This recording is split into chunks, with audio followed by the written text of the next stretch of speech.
Hulk, তোমাকে চাকরি থেকে বরখাস্ত করা হলো। আজ থেকে তুমি এই অফিসে আসতে পারবে না। কিন্তু ম্যাম, আমি তো সব কাজ ঠিকভাবেই করেছি, তাও আমাকে চাকরি থেকে বের করে দিচ্ছেন কেন? আমি তোমার কোনো কথা শুনতে চাই না হাল্ক। তোমাকে আমাদের আর প্রয়োজন নেই, তুমি এখন চলে যাও। হায় রে ভাগ্য, কোম্পানির জন্য এত গাধার মতো কাজ করি, তাও ম্যাম আমাকে ষড়যন্ত্র করে বের করে দিল। আজকে যারা আমার উপর অন্যায় করেছে তাদের আমি রাস্তায় এনেই ছাড়বো। তুই এসেছিস বাবা, তোকে এমন দেখাচ্ছে কেন? মা, এত কষ্ট করার পরও আমার চাকরিটা চলে গেছে। মা, এখন আমাদের কি হবে? কোম্পানির জন্য এত খাটলাম, তাও আমাকে বের করে দিল। সবকিছু ঠিক হয়ে যাবে বাবা, তুই এখন একটু ধৈর্য ধর।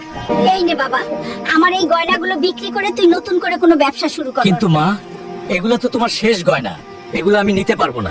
তোর এগুলো নিয়ে চিন্তা করতে হবে না বাবা, এগুলোর উপর আমার কোনো টান নেই।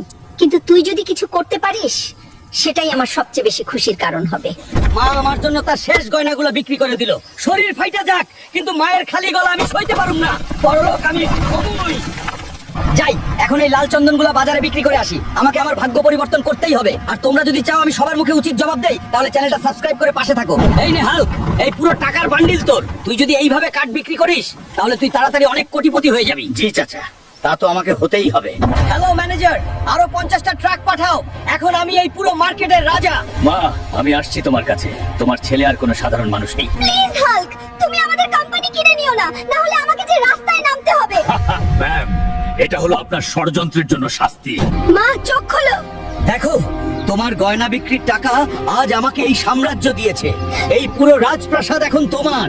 এইভাবে সফল হতে শিখো বন্ধু, কখনো হাল ছেড়ো না।